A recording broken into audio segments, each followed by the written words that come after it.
আজীবন শিশু হত্যা করতে পারতাম আজীবন শিশু জয় মা কালী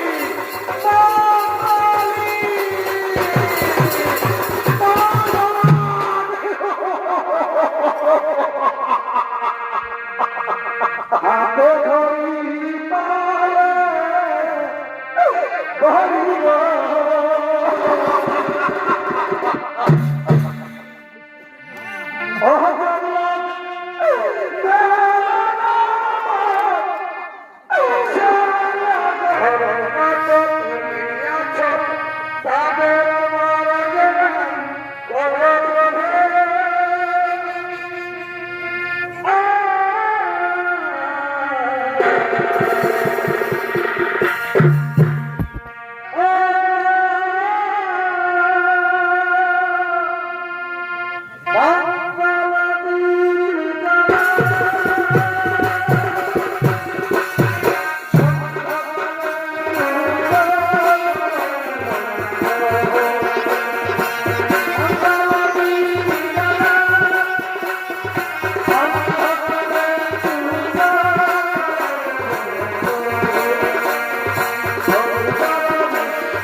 শক্তিশালী ও মহাবলবান পুত্র পাই, তার জন্য আপনাদের আশীর্বাদ চাই প্রভু, তার জন্য আপনাদের আশীর্বাদ চাই। ঠিক আছে মাতা অদিতি, তোমার মনের বাসনা পূর্ণ হবে। আমরা ত্রিদেব তোমাকে আশীর্বাদ করলাম। এখন তুমি নিজ রাজমহলে যাও মাতা, আমরা এখন আসি মাতা, আমরা এখন আসি।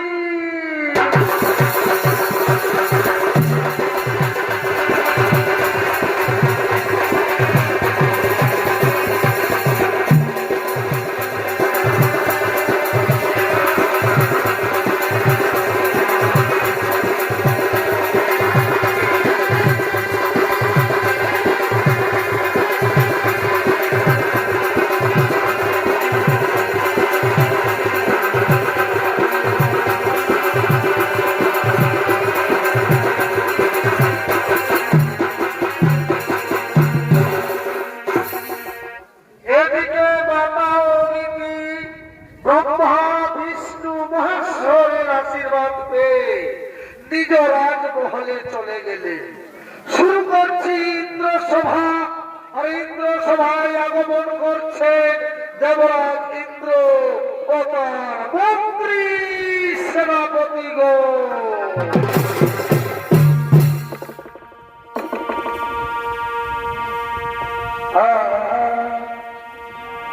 তোমার সঙ্গে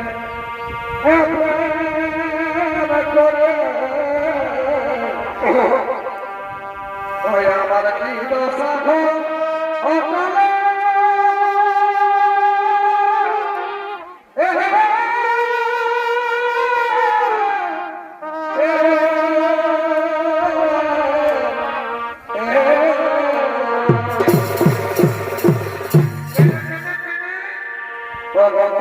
সঙ্গে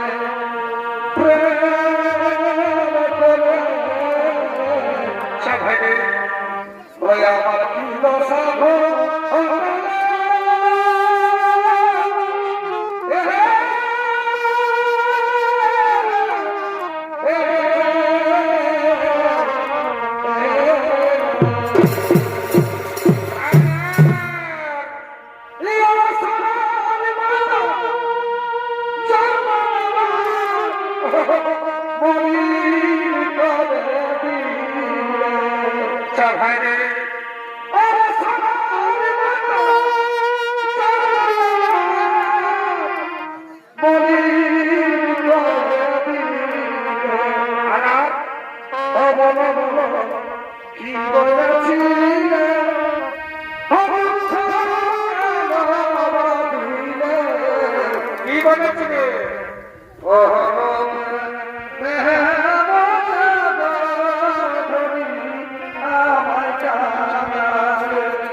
এদিকে দেবরাজ ইন্দ্র মন্ত্রী সেনাপতিদের সাথে নিজ রাজসভায় বিশ্রাম দিচ্ছে, ওদিকে স্বর্গের সমস্ত অপ্সরাগণ আগমন করছে এই ইন্দ্র সভার দিকে।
প্রতিপালিত হচ্ছে সেই সন্তান ব্রহ্মা বিষ্ণু মহেশ্বরের আশীর্বাদে সন্তান হবে সব থেকে বুদ্ধিমান ও শক্তিশালী ও মহাবলবান।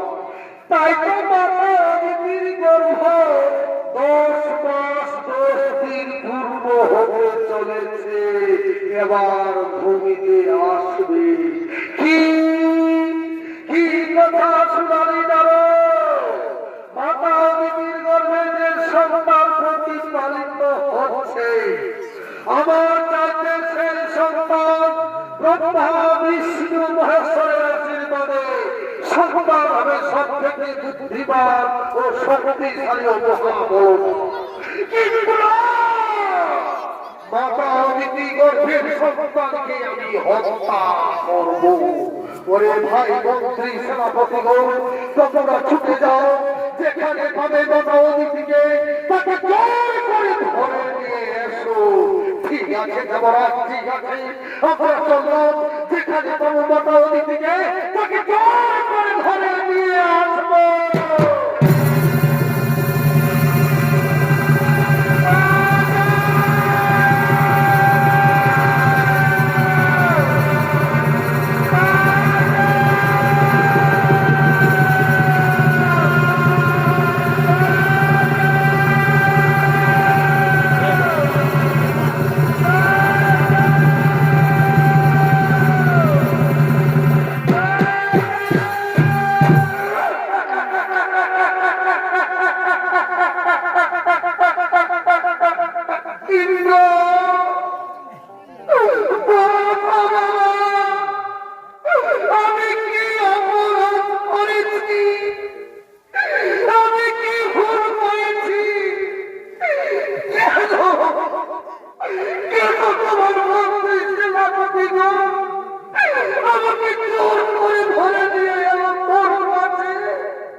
সেই সন্তান আমার থেকে বুদ্ধিমান শক্তিশালী ও মহাবলবান।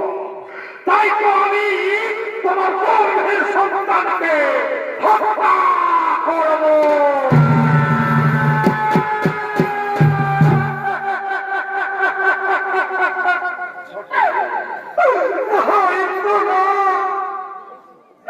তুই এত বড় সর্বনাশ করিস না বাবা, আমার গর্ভের সন্তানকে তুই হত্যা করিস না, আমার গর্ভের সন্তানকে তুই হত্যা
আমি সত্যি হত্যা করব।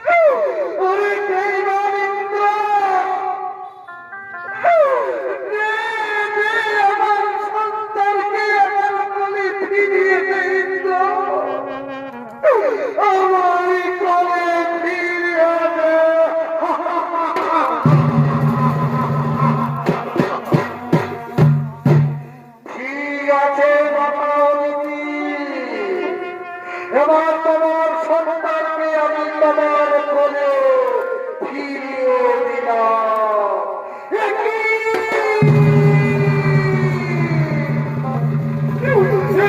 আমার সন্তান কথা বলছে না কেন?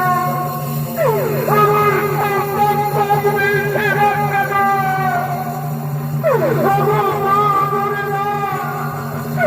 আমরা তো নারী জাতি দেখো না। আমার সন্তান কথা বলছে না কেন? কেন?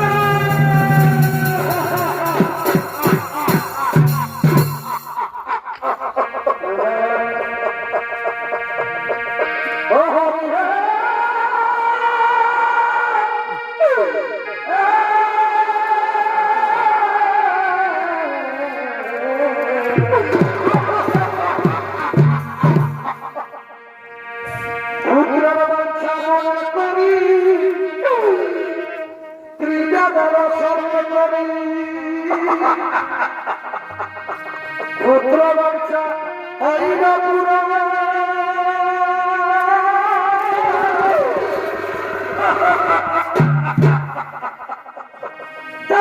আমি গর্ভবতী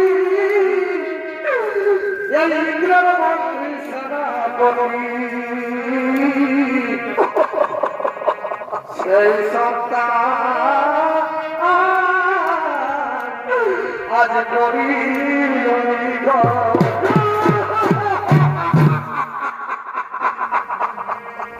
ওরে বাচ্চা আমি বিগত আজ সারা মায়ের দিব কথা বল আমার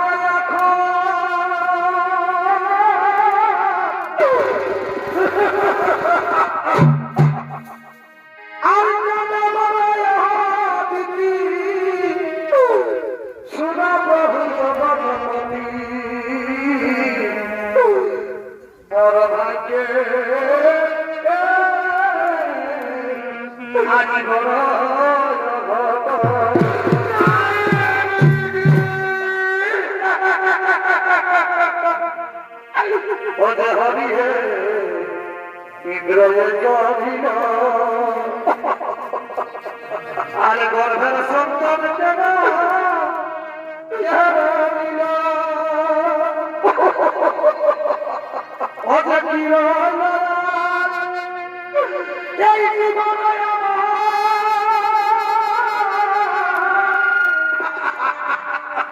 কি দোষে দোষী আমি কি দোষে দোষী আমি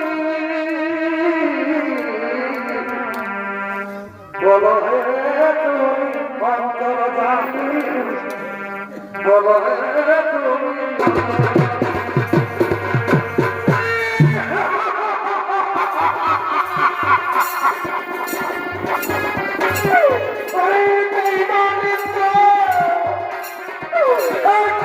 আমার সন্তানকে হত্যা করলি আমার সন্তান হারা করে দিলি অতিথি হয়ে আমি তোমাকে অভিশাপ দিচ্ছি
হন বাবা, শান্ত হন বাবা অদিতি।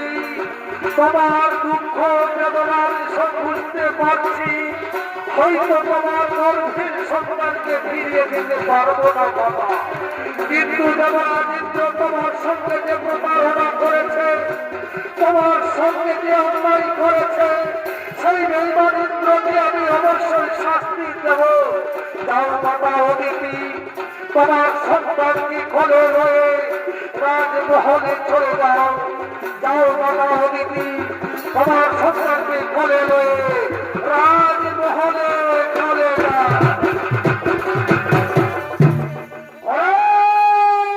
দেবরাজ ইন্দ্র কি অন্যায় করেছিল মাতা অদিতি?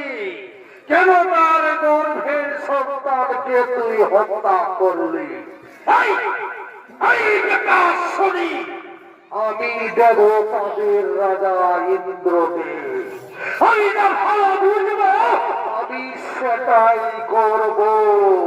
কি কি কথা শোনালি রে বেঈমান ইন্দ্র? তুই না ভালো বুঝবি তাই করবি? তুই দেবতাদের রাজা ইন্দ্র, আয় আয় রে বেঈমান ইন্দ্র, আমার সাথে যুদ্ধ কর, দেখি তোর বাহুতে কত শক্তি ধরে।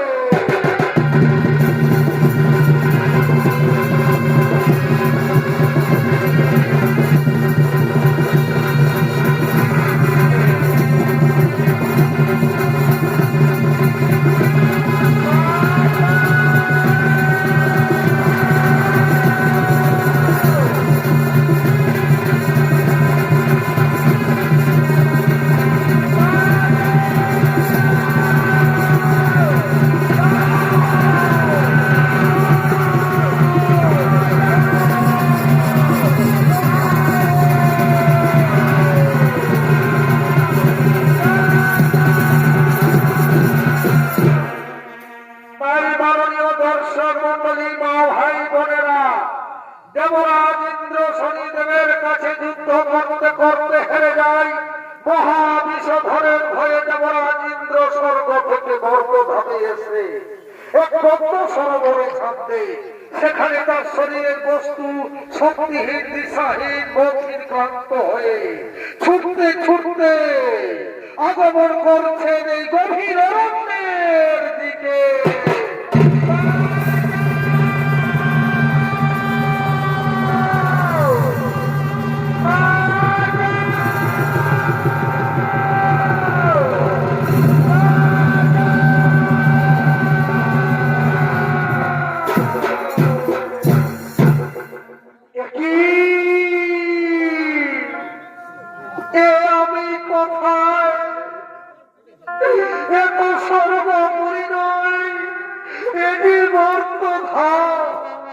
কোথায় গেল আমার বস্তু?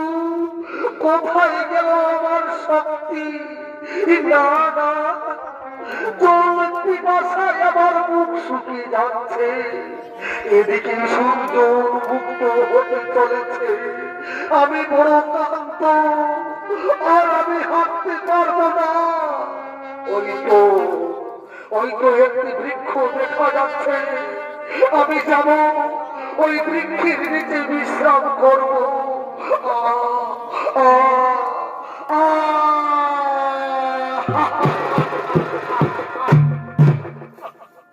এদিকে ইন্দ্রদেব নিরুপায় হয়ে দিশাহীন মৌখিন ক্লান্ত হয়ে বৃক্ষের নিচে বিশ্রাম নিচ্ছে, আর ওদিকে সর্বপুরী থেকে সতী দেবী ও তাদের একমাত্র ছেলে জয়ন্তকে নিয়ে বর্তধামের দিকে আগমন করছে।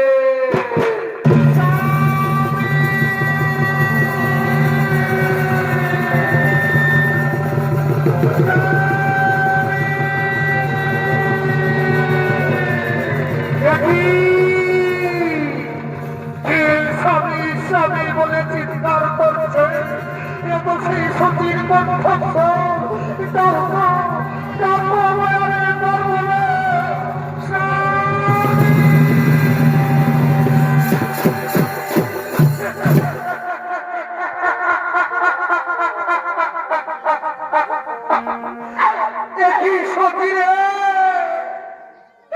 কি কেন নিয়ে এলে তোকে এখানে? স্বামী গো, তুমি যে মহাপাপ করেছ স্বামী, তাই তো সমস্ত দেবতারা মিলে আমাদেরকে তাড়িয়ে দিয়েছে স্বামী। জানো স্বামী, আমাদের দেবতারা কি বলছে? পাপীর এখানে কোনো স্থান নেই, তাই তো আমি গ্রন্থকে নিয়ে ছুটতে ছুটতে এই গভীর অরণ্যে এসে পড়েছি।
মায়ের সঙ্গে শাস্তির হাঁটতে হাঁটতে আমি এসেছি বাবা।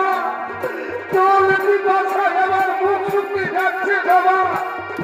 তোর দিবসায় আর আমি সহ্য করতে পারছি না বাবা। ওরে বাবা দত্ত, এটা সর্বপুরী বাবা, এটা মর্ত ভাব, তারপর গভীর অরণ্য। এই মর্ত ভাবে কোথায় খাবার পাবো বাবা? শুনুনি বাবা দত্ত, কাল সূর্য ওঠার আগে আমি তোমায় গ্রামে নিয়ে যাবো বাবা। ওরে বাবা দত্ত, এই গভীর অরণ্যে আমরা ওই বৃক্ষের নিচে বিশ্রাম করবো। আজ আমরা অনাহারে বৃক্ষের নিচে বিশ্রাম করবো। চলো বাবা, আজ আমরা বৃক্ষের নিচে বিশ্রাম করবো। চলো বাবা, আজ আমরা বৃক্ষের নিচে বিশ্রাম করবো। আজ অসহায় ইন্দ্রদেব ও শচী দেবী ও তাদের একমাত্র ছেলে জয়ন্ত জল পিপাসায় অনাহারে গভীর অরণ্যের বৃক্ষের নিচে বসে আছে। আর ওদিকে সর্বনাশ হয়েছে এক ব্যবসায়ী, যারা এক দেশের মাল অন্য দেশে নিয়ে যায়, এক রাজ্য থেকে অন্য রাজ্যে নিয়ে যায়। সেই ব্যবসায়ী গরু অসুস্থ, বোঝাই করা মালের গাড়ি। তাই এই ব্যবসায়ী কি করেছে? নগরের সন্ধানে এই গভীর অরণ্যের দিকে আগমন করছে।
তাই ডাক দিয়ে দেখি নখর যদি মিলে তো। নখর মিলবে বাবু,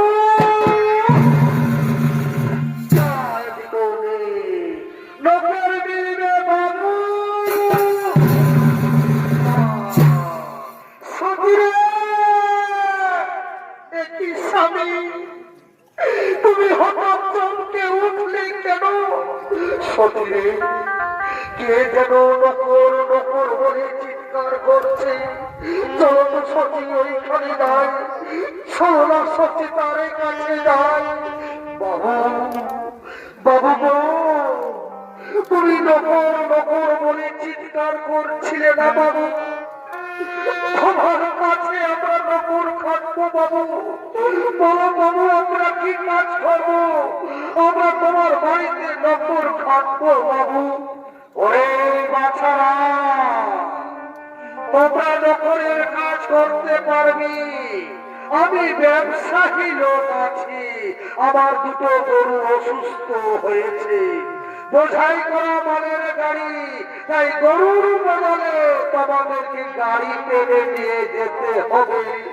ঠিক আছে বাবু, ঠিক আছে, আমরা বোঝাই করা মালের গাড়ি, গরুর বদলে আমরা ধীরে ধীরে গাড়ি টেনে নিয়ে যাবো বাবু। চলো বাবু, তোমার গাড়ির কাছে আমাদেরকে নিয়ে চলো। চলো বাবু, তোমার গাড়ির কাছে আমাদেরকে নিয়ে চলো। চলো বাবু, তোমার গাড়ির কাছে আমাদেরকে নিয়ে চলো।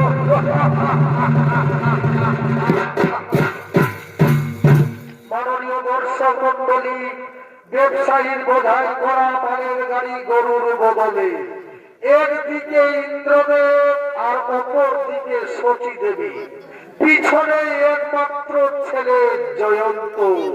তাই বোঝাই করা মালের গাড়ি টানতে টানতে এই গভীর অরণ্যের দিকে আগমন করছে।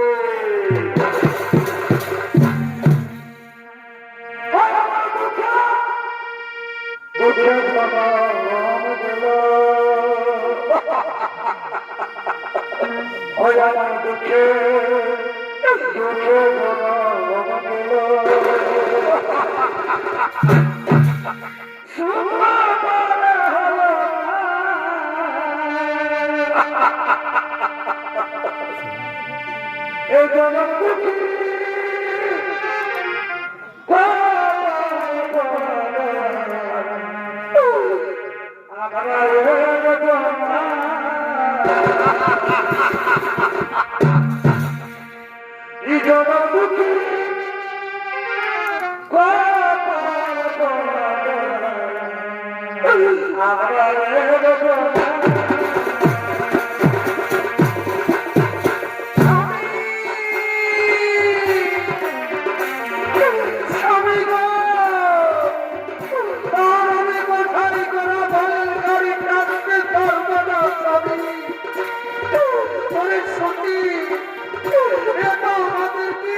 আমি বোঝাই করা মালের গাড়ি টানতে পারবো না স্বামী।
আগমন করেছে, সেই পথে শরীরের কাঁটা বিছিয়ে দিয়েছে, তাই আর যেমনের ফলে কাঁটা ভুগেছে।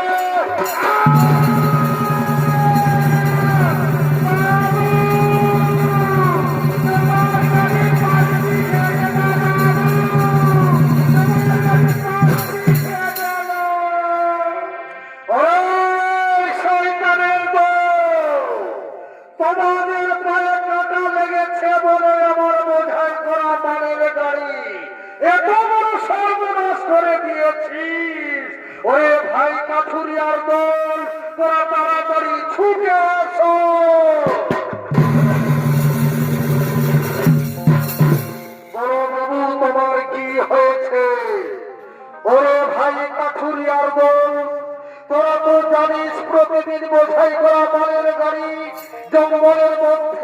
অপারে নিয়ে যায়।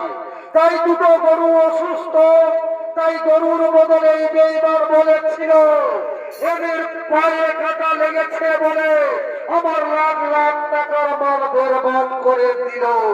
তাই শহরে কাঠুরিয়ার দল এই বেঈমানদের শিক্ষা দাও, এদেরকে শাস্তি দাও, আর এদেরকে হাত পা ভেঙে দাও, আর আমার বোঝাই করা মালের গাড়ি নদীর ওপারে পৌঁছে দাও। বেশ, তাই হবে বাবু। এই বেটাদের উচিত শিক্ষা দেব, এদের আমরা হাত পা ভেঙে দেব।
ঠিক আছে বাবু, বোঝাই করা মালের গাড়ি নদীর ওপারে পৌঁছে দেবো। ওরে ভাই ধর, চল চল, আমরা বোঝাই করা মালের গাড়ি নদীর ওপারে পৌঁছে দেবো।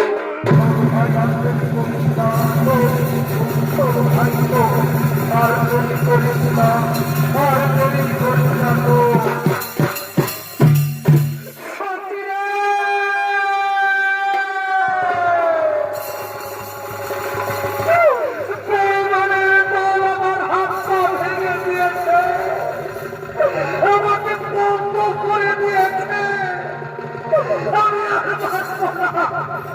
আমি মরে যাব, আমি মরে যাব।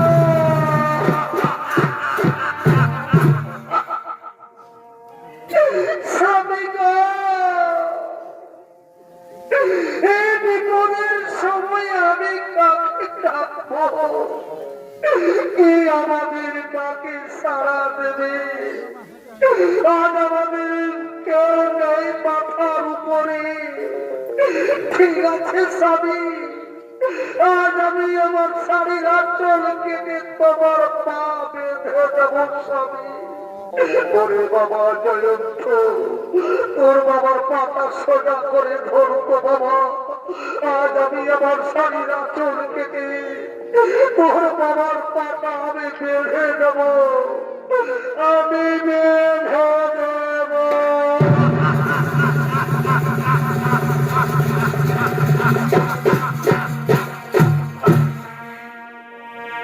কোন গলার বাড়ির ছবি ভাগটা বলো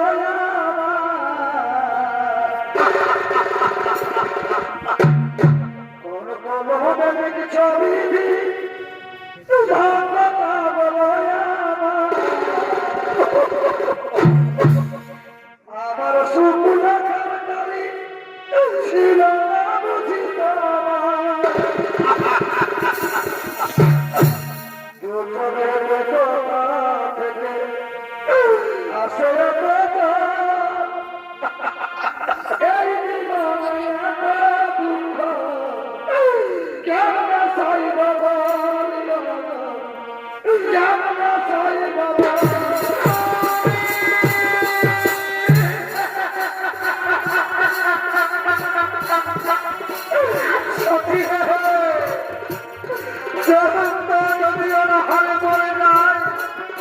এই সন্তান হারাবে না, তুই সহ্য করতে পারবি না।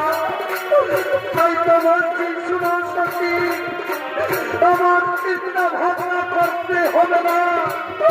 আমি যে জঙ্গলে আছি, তাই জঙ্গলকে নিয়ে নগরে চলে যাও। শিক্ষাই হবে আমাদের একমাত্র কষ্ট। ঠিক আছে স্বামী, তোমার আমি সামনে অক্ষরে অক্ষরে করবো পালন। আমি আমি যাবো নগরে দাদাদের ভাইদের বুঝিয়ে বলবো ওরে বাবা যত হয় আমরা নগরে নগরে ভিক্ষা করবো ভিক্ষা করে তা দু পয়সা রোজগার হবে আমরা তিনজনে পেট করে খাবো ওই তো একটি খবর দেখা যাচ্ছে চলো বাবা ওই নগরে গিয়ে আমরা ভিক্ষা করবো ভিক্ষা করে তা দু পয়সা রোজগার করবো আমরা তিনজনে পেট করে খাবো এদিকে সত্যি ওখানে মাত্র ছেলে দিয়ে নগরে চলে গেলেন ভিক্ষা করতে কারণ যে নগরে ভিক্ষা করে আবার ফিরে আসছে তার স্বামীর কাছে চল বাবা আজ আমরা নগরে অনেক ভিক্ষে পেয়েছি আর আমরা আজ করবো না আজ আমরা তিনজনে পেট ভরে খাবো সহ বাবা সহ বাবা আমরা নগরে অনেক ভিক্ষে পেয়েছি বাবা আজ আমরা তিনজনে পেট ভরে খাবো বাবা আরো দিকে শনিদেব পক্ষীদের পাঠিয়ে দিয়েছে তাদের খাবার কেড়ে নেওয়ার জন্য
বাবা জয়ন্ত এই যে শনি দেবীর ছলনা তোর অনেক খাবার কিনে নিয়ে গেছে বাবা তুই একটু অপেক্ষা কর বাবা আমি তোর জন্য এক্ষুনি খাবার চুরি করে নিয়ে আসবো বাবা ওই বেঈমান শনি দেবী আর ছেলের মুখের খাবার কেড়ে নিয়ে গেছি এই যদি পারিস তাহলে আমায় দেখা দে এবার আমি সত্যি সত্যি বেঈমানি করবো আমি চুরি করবো ওই তো মুদি দোকান খানা দেখা যাচ্ছে আমি যাব আজ আমি আমার ছেলের জন্য চুরি করব ওই তো মুদি দোকান খানা দেখা যাচ্ছে আজ আমি আমার ছেলের জন্য চুরি করব আজ আমি সত্যি সত্যি চুরি করব ওই তো মুদি দোকান খানা দেখা যাচ্ছে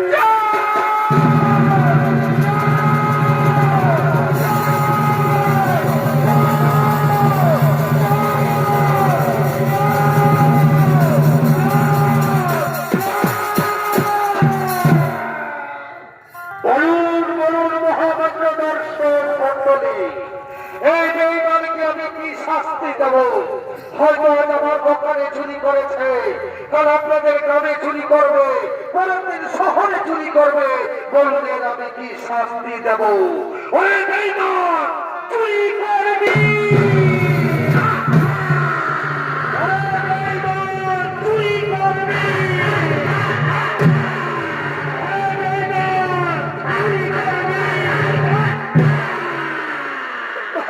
বাবু মারবেন না মরে যাবো বাবু আমি মরে যাবো বাবু জানো বাবু আমি কেন চুরি করেছি আমার স্ত্রী আমার ছেলে নগরে নগরে ভিক্ষা করে কিছু খাবার এনেছিল কিন্তু কোন থেকে কাক পক্ষী গেল আমাদের খাবার ছেড়ে দিয়ে গেল বাবু আমার ছেলে ওরা হারিয়েছে বাবু আমার ছেলের জন্য আমি চুরি করেছি ও এই বেটা বলছে ছেলের জন্য চুরি করেছি তাহলে যদি ছেলেটা বেঁচে থাকে তাহলে প্রত্যেক দিন চুরি করবে তাই আমার বিচারে সিদ্ধান্ত হলো এই বেটার ছেলেকে হত্যা করতে হবে ওই কে কোথায় পাঠিয়ে দে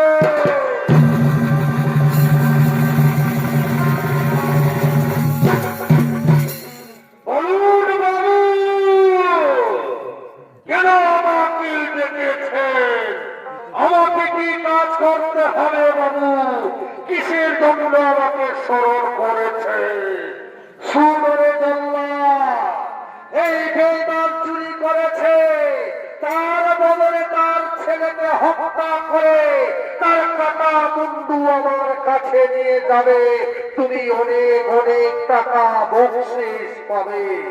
ঠিক আছে বাবু, আপনার কথা মতোই ছেলেটার মাথা কেটে আপনার কাছে নিয়ে যাব বাবু। আপনি এখন রাজমহলে আসেন বাবু, আপনি এখন রাজমহলে আসেন। কোথায় আছি? কথাটা নিয়ে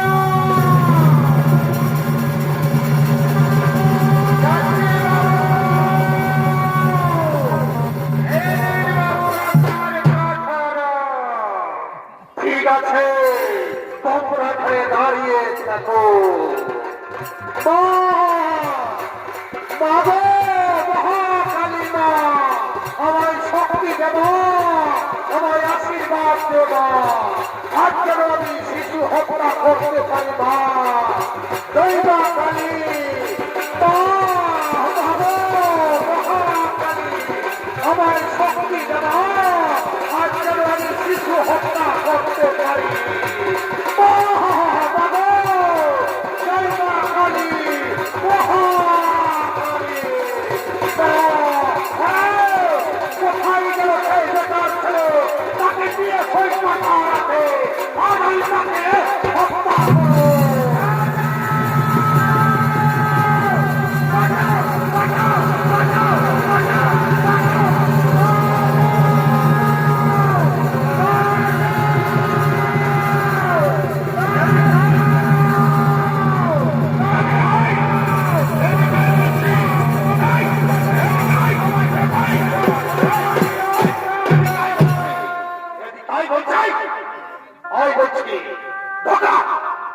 কোথাও পালাবে না, এই কথা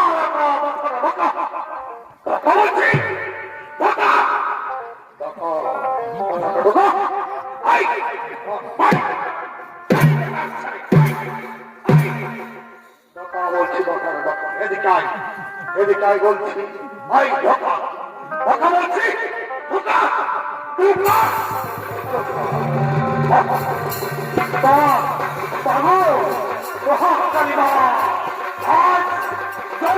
শিশু হত্যার মধ্যে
শিশু হত্যা করবো। মহাকালী আমায় শক্তি দেব, আজ যেন আমি শিশু হত্যা করতে পারি। দৈবা কালী, মহাকালী, দৈবা কালী,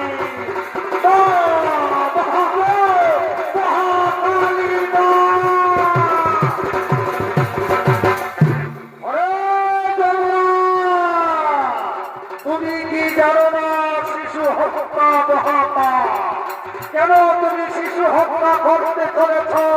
কি অন্যায় করেছে এই শিশু? কেন তুমি পাপের বোঝা মাথায় করে দিচ্ছ, খুলে দাও এই ছেলেকে মুক্তি দাও। ঠিক আছে প্রভু, এই ছেলেকে আমি মুক্তি দিচ্ছি। আইরে বলতো হয় আজ তোকে আমি মুক্তি দিলাম। যা তুই তো বাবা ভাইয়ের কাছে চলে যা। বাবা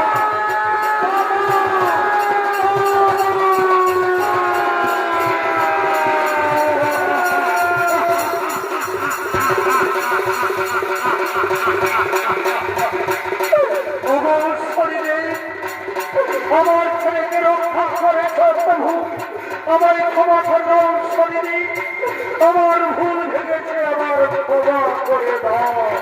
নয় মহাপাপী ইন্দ্র একদিন তোমার কাছে ক্ষমা চেয়েছিল, তুমি স্মরণে তার সন্তানকে আঁকড়ে আঁকড়ে পেরেছ। পারবে পারবে ওরে বেঈমান, অতিথি মায়ের সন্তানকে ফিরিয়ে দিতে। সুরে বেঈমান মহাপাপী ইন্দ্র, সমস্ত দেবতাগণ ব্রহ্মা বিষ্ণু মহেশ্বর ও আমার ভোজ্য ভাই বোন, মাতা অতিথি যদি ক্ষমা করে তবে তোমার ক্ষমা হবে। তাই হবে শরীরে আমার ভুল ভেঙেছে, জীবনে অনেক ভুল করেছি, জীবনে বহু পাপ করেছি আমি। এই শরীরে সকল ৩৩ কোটি দেবী ব্রহ্মা বিষ্ণু মহেশ্বর আমার ভোজ্য ভাই বোন মাতা অদিতি সকলের কাছে মহাপবিত্রদের আমি ক্ষমা চাইছি। তথাস্তু, আজ আমরা তোমায় ক্ষমাই করে দিলাম। সুন্দর মহাপবিত্র, তোর ভুল ভেঙেছে, তুই পাপের প্রায়শ্চিত্ত করতে এসেছি। তাই শোন, এই মহাত্রিশূলের ভয়ে পদ্ম সরোবরে স্নান দিয়েছিলে, সেই পদ্ম সরে আমার স্নান করবে। সেখানে তোমার শক্তি রাজ পরিবেশ পুষ্প ফিরে পাবে, তুমি ফিরে পাবে। এতক্ষণে মহাপবিত্র দেবতাটি সমাপ্ত করলাম। তার প্রেম সে দিনে সকলে বলুন জয় শনি মহারাজের জয়।